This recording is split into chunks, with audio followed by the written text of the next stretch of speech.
My simple approach to the issue is that it tells more about the broader governance and accountability of our public sector, not just about the political parties, but it does tell a lot also about how the institutions that are supposed to work and get our governance working are themselves functioning. And you hit the nail on the head. I think we have been politicizing these things for a long time.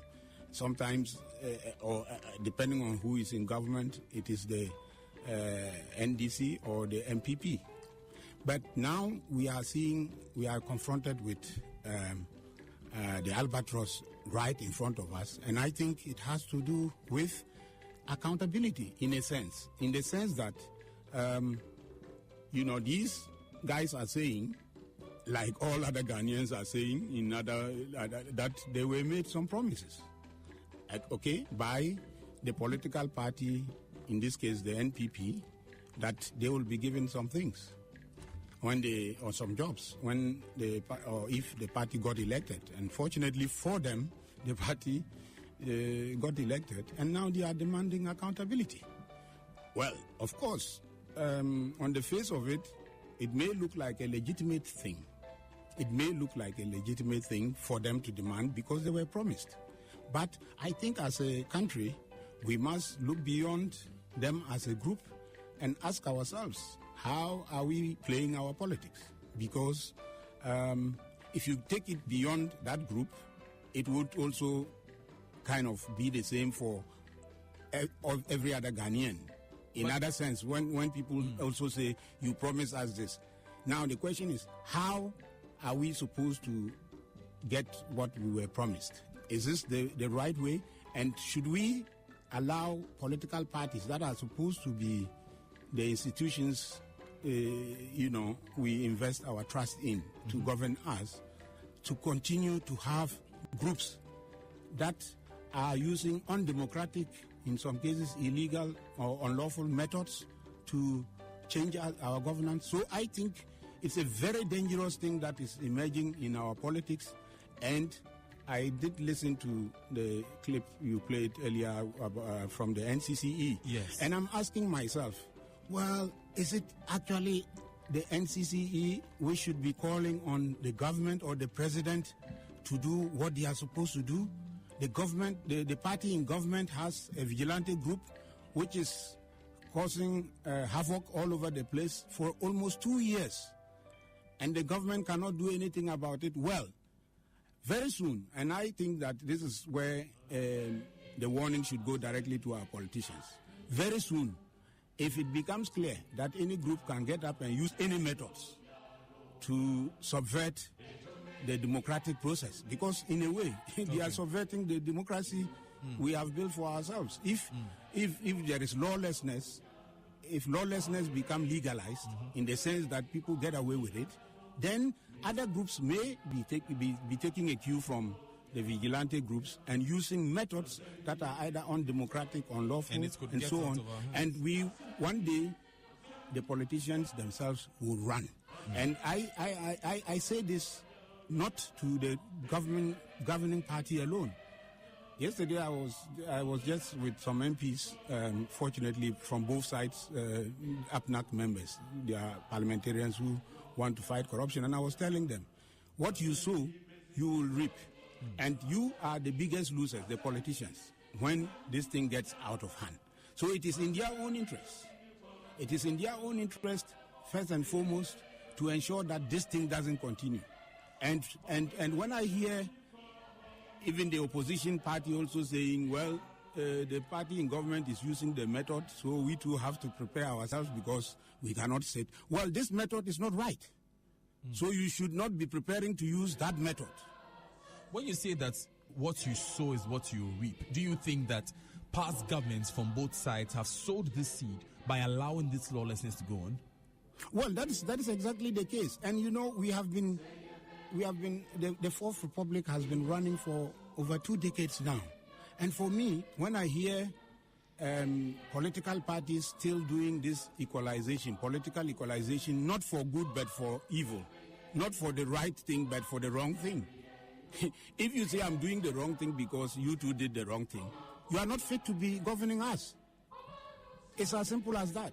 Because most of the time, the politicians tell us that they are coming to right the wrongs of the previous regime.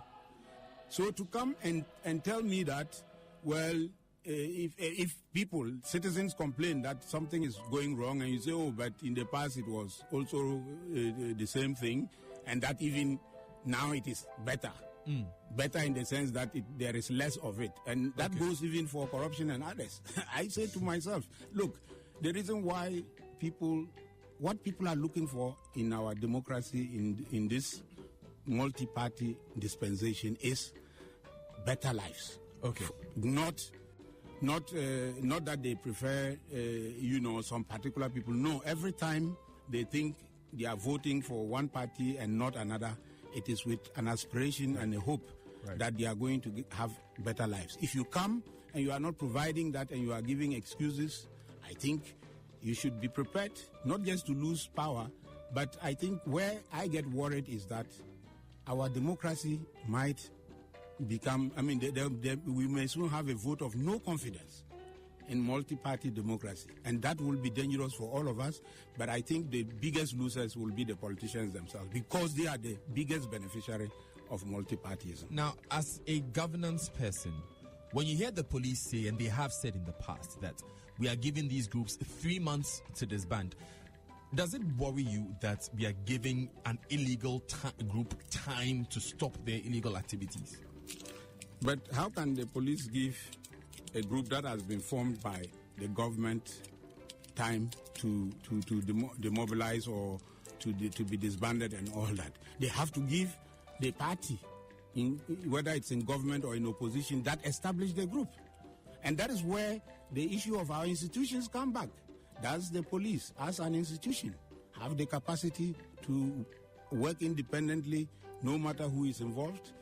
That is a big question, because one of the reasons why I am sure, and let me be careful here because it might sound, I'm sure if it were a vigilante group of the opposition, it might be easier for the police to deal with, because they just need to overrun them and that is it.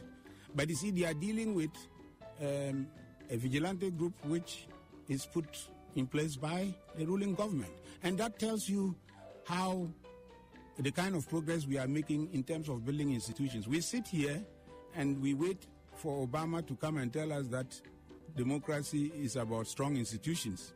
And then we ourselves, our political parties and politicians, keep on breaking down our institutions. Because if you look at what has been happening, right from appointments to the way people in public office who are affiliated with political parties are protected, not for the right reasons in some instances, then you ask yourself, are we building institutions? Are we serious about strengthening governance institutions? Because at the end of the day, you make the police useless. And this is not even a secret, because if you listen to all the actors on the political divide, when they are in opposition and you say you are sending something to the CID, BNI or other investigators, they say, oh, it's not going anywhere because those institutions will not be able to. Who is making it impossible for those institutions to function? Is it not the same politicians? And they have been taking turns to do that. They take turns to do that. I'm not talking about just what is going on now. But there must be a time that we, the people, we citizens, we, the electorate, must set the standards. And that is where I think the gap in our governance comes in. Because you ask yourself, and I think we may have to find another day to talk about the role of the media, the civil society, and other actors. We must set some standards for our politicians in whom we entrust. But how do we hold them to these standards? Every day we have interviews and people make demands, but how do we literally hold them to it beyond elections? Well, I think that is a research question we all have to look into. Maybe part of the response is what we are getting from the vigilante groups I think it's a real threat that we are facing, that now if you are not careful, as a public official, you are an endangered species. You go anywhere, and people just vent their anger on you. This is a response to failed promises. This is a response to our failure to build our institutions. This is a response. What the vigilante groups are doing is a response to the fact that we have refused to allow state institutions to work, because the police will not. And I know, you and I know that the police will not be able to do. So when you say the police are directing, I don't know who to disband, the police must speak directly to the establishment, the institution of the party, which created the vigilante group. Okay. And I think the NCCE also, in a way, made the right call to the president and the government to do something about it, because it is the state. Now, finally on this matter, you have literally sat in government and out of government. From your experience, do you think that politicians have the commitment to end vigilantism in this country? Well, I really don't know what politicians have a commitment to do. It's a very difficult question you are asking me, because, and also it's not very easy to measure commitment. And maybe you can only measure from the outcomes. I mean, people will tell you, I'll do this, I'm committed. And you know, we have a lot of talkatives in our politics. People talk plenty, and talk is cheap.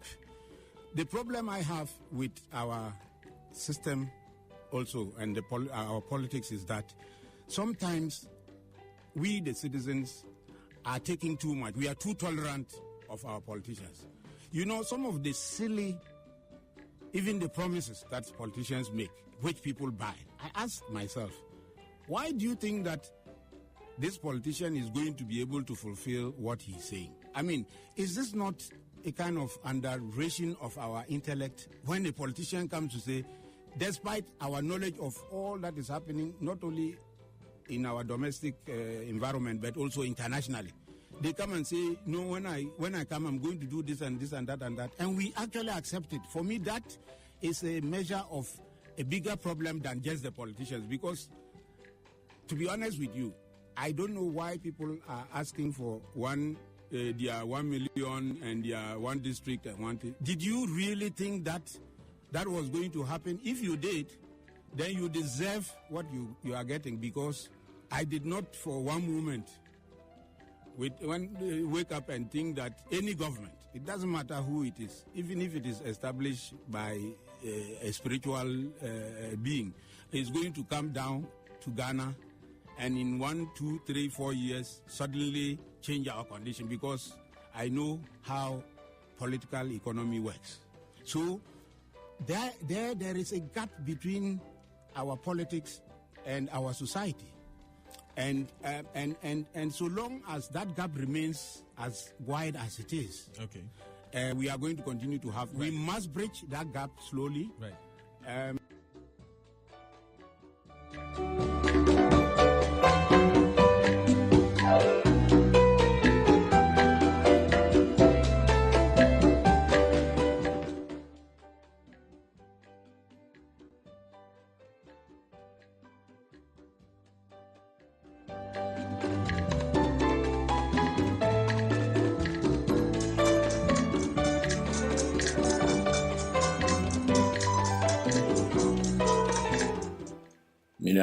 This is your brother YK.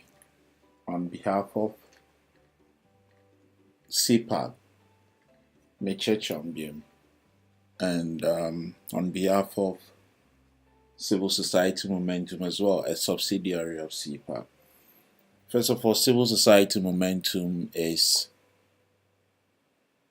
a group set up to bring together the electorate, the voting segment who win elections, especially presidential elections. And this interviewer, Mr. Batidam, I think that's the name, Mintini Dinda, offered to Joy FM. It hits the nail right on the head. Ghana, we need to come together and fix this mess that all these politicians are putting us through. These politicians have always been saying, I mean, the man was very, very practical about what is happening. And the danger of it is that I'm going to build some salient points he made throughout the interview. Number one, he said something. He said, these politicians promising the people things they cannot deliver. So, in the first place, he was looking at what these outlawed, lawless groups called vigilante groups are asking for, and looking at the bigger picture as the whole nation, that these politicians from MPP and NDC, is it not the same thing they are doing to you and I, the electorate, the voters who win the elections for them, the voters who actually matter, that they promise us things they cannot deliver? So, by extension, no, these lawless groups that they created, the MPP and NDC, that are conducting themselves illegally, lawlessly, no. By extension, does it mean that we should all conduct ourselves lawlessly? Because we are the biggest constituency. These are a small minority. They are a small group of people. So what about the voters who win election? The people, the voters, the majority of the voters who made these politicians where they are now. Do we all become lawless? Because they've promised us so many things that are not going on well. They haven't delivered over regime over regime. Administration after administration. Successive governments, they promise us they can deliver. So, are we too tolerant? Should we also go the way these lawless groups are going? These vigilante groups? Because you can argue that they have a point. You promise us, you give us jobs. You promise us A, B, C, D. And you've been in power for 19 months. We are still jobless. How many Ghanaians are jobless? How many Ghanaians are jobless? There are many Ghanaians out there who are jobless. So, should we all become lawless and start conducting ourselves? Look, this is the very things that the politicians sow, the seed that they've sown. MPP and NDC politicians. You see, then the man made something very, very crucial, that if this lawlessness, this conduct that is becoming the norm, lawlessness for 2 years, almost 2 years, these vigilante groups from the ruling party MPP, they've conducted themselves lawlessly after lawlessly after lawlessly after lawlessly. Nothing has been done to them. And if this gets out of hand, the man made a very important point. Who will be the biggest losers? The politicians. Number two, he said, what you sow is what you reap. And in fact, this foolishness that these politicians from MPP and NDC, they've sown, MPP, you're reaping it in office. You are reaping it in office. And if it gets out of hand, because at some point, if you, MPP and NDC, you keep promising stuff that you cannot deliver, and you keep lying to the people democracy will lose its value, electoral democracy. And what will happen? The people will rise up against electoral democracy.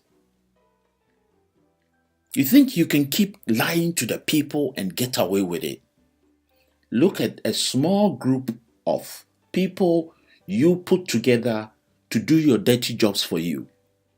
Look at what they are doing to the whole country. Not a single vigilante group member has gone to jail for the misconduct and lawlessness they've created in the last 19 months. Number 3, he said something that, in fact, what standard do we set for these politicians? It was a question. Now, what standard do we set for these politicians? And that is where civil society momentum will come in. This is the essence of civil society momentum. You see, these politicians, they don't listen to anybody unless they can see that you can head them. Do you know why they are very intimidated by these vigilante groups? Because they are a group. Even though they are not a lot, they are supposed to they master some constituency, small constituency. They come as a group. The only way we can set standards for these politicians is for them to see that we are united. Who? The voters who win elections. The electorate who win elections. We need to come together. The only way we can set a standard for them, the only way we can save this democracy is for us to come together.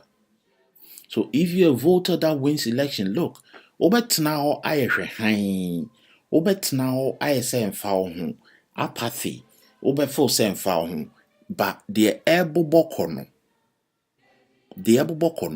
ebejinsem very soon, and you will also lose. The carnage that might come, you will also lose. So if you sit down there and not join a group that can master the standard and make sure that these politicians, they obey the promises and they obey the laws of the country themselves,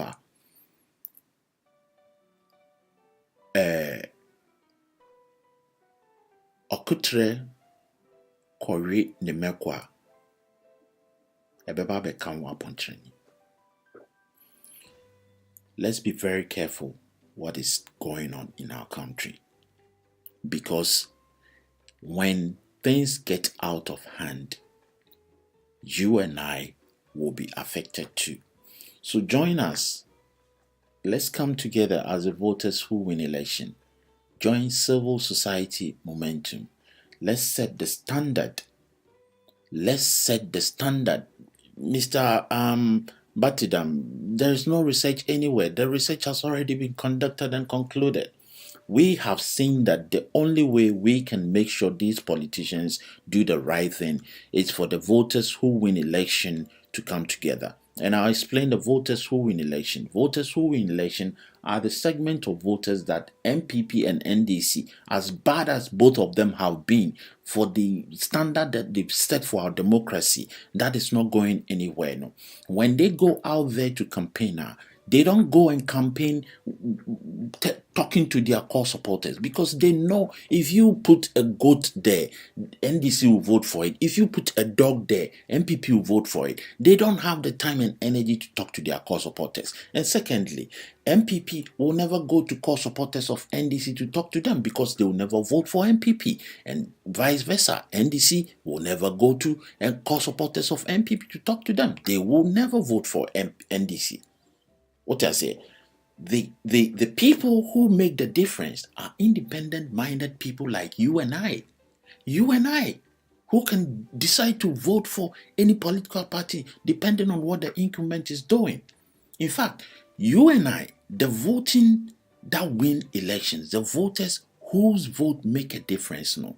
We don't normally vote for the opposition. We vote against or for the government.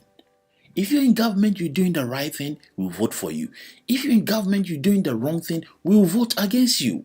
So when we are voting for somebody, it's not like we penalize them too much. It's the standard of democracy that we've set. The kind of shambolic electoral democracy we are practicing, that we have two options. I think we need a third option, none of the above, so that it will go into the percentage calculation. Then we can have a vote of no confidence in our democratic system, if we have to get to that point. none of the above. I don't want MPP, I don't want NDC, I don't want CPP, I don't want PPP, I don't want anybody, because they all are the same. It virtually means I don't have any confidence in this voting system. So that segment, that vote none of the above, can have a correlated percentage to go into the final percentage. Who will get 50% plus one? We need to get to that point. None of the above. Because it's like when MPP wins 53%, they think people love them so much, that's why they won 53%. But obviously, because probably they don't like Mahama. They don't like Mahama. It doesn't mean the fact that I don't like Mahama doesn't mean I like Akufo-Addo. What I said. So to express my disapproval of Mahama, no, I'll vote for somebody else. And obviously, I'll probably the only thing that comes into their mind, okay, let me try MPP, because they told me they'll do A, B, C, D, E, F, G, H, and I think it resonates with what I think our country needs, is pertinent to our needs. And they come to power, filled promises, but I look like an individual talking alone. But no, there are a lot of people like you all over the country who feel the same way. So what CSM, Civil Society Momentum, we are telling all of you that let's come together, let's bring our forces together, let's build a momentum. Let these political parties see that we are together. We form a unit that can punish them. When they don't, we punish them. We are not like they are lawless groups called vigilante groups. We punish them by legal means. We punish them by obeying the laws of the country. We punish them and make sure they do the right thing. We punish them and make sure their word becomes their honor. This is Civil Society Momentum. Join us. Let your vote be important. Don't waste your vote as a core supporter of MPP or NDC. Look at what is happening in our country. Vigilantism taking over law and order. This small group of people go about conducting themselves lawlessly, illegally, and the law enforcement can do nothing, jack nothing, because of the kind of democracy we are running. That institutions are powerless. Institutions are like zombies. Institutions can only do what the ruling government says. Let's change this dynamics. Let's shift this paradigm. It's not helping us at the Assembly Badebi. If we don't rise up, Walker, if we don't rise up, if we don't come together and help fix this mess, it will come and knock right at your door. Because the Abubakono, Enyenyai.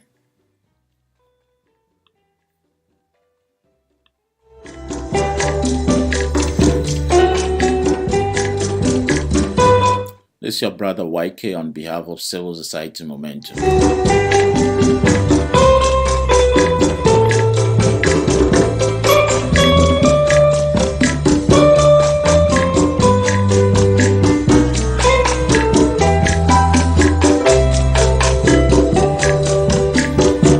You all have a blessed day.